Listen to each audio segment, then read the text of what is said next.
than others we've seen in the past.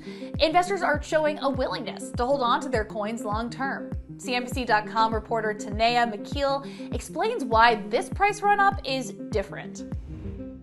Earlier in the week, Bitcoin broke past $50,000, which a lot of enthusiasts, but also analysts and investors see as a key psychological level. We saw Bitcoin drop earlier in the summer from about the same point, and people are really just waiting around for it to hit a price point like $50,000 so that it can start its run up to its all-time high it hit earlier this year, which is almost $65,000.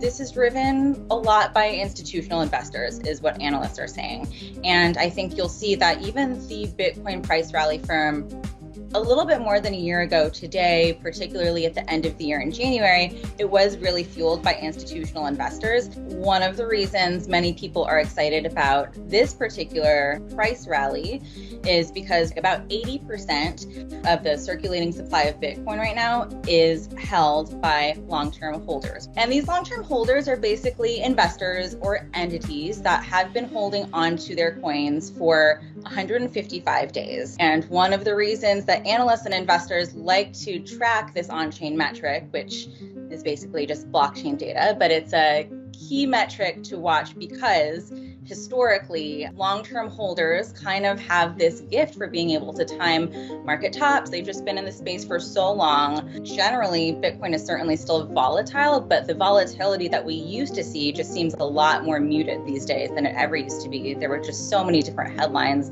over the summer that seemed to move Bitcoin, certainly, just not as much as it might have 2 years ago.